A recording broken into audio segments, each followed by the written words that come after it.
We keep talking about this thing as being north versus south. That's not the issue. It is rural versus urban. And most of the busing that's taken place to date has taken place in rural areas, whether it be administratively ordered or court ordered.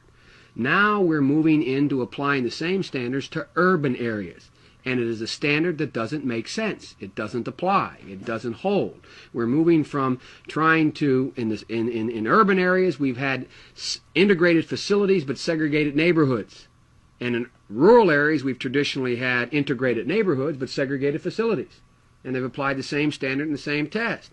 So this north-south thing is not really the issue. As Professor Nathan Glazer at Harvard has indicated, as Dr. Armour of the RAND Corporation, as James Coleman, as I just held 3 days of hearing, two days of hearings in the Judiciary Committee on another bill I have, beyond this that deals with busing. And there is uniform opinion of those who testified that it is not a north-south, it's an urban-rural question, a distinction. But no matter what your intent, there are going to be those who say it's a segregated thing, it's a question of race, and that you have set back the movement of desegregation of schools. How would you answer that? The way I answer that is I predict that the young black leadership of America will overwhelmingly decide with me.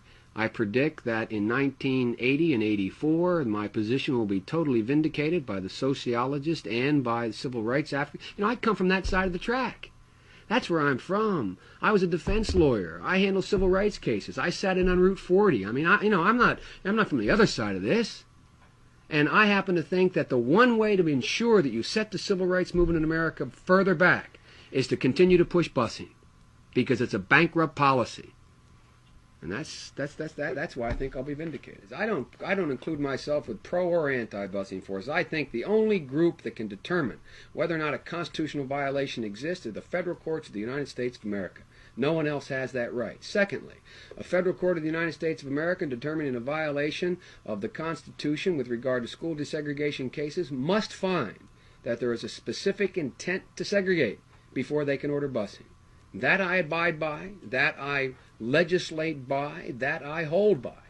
And they're the standards we should repair to.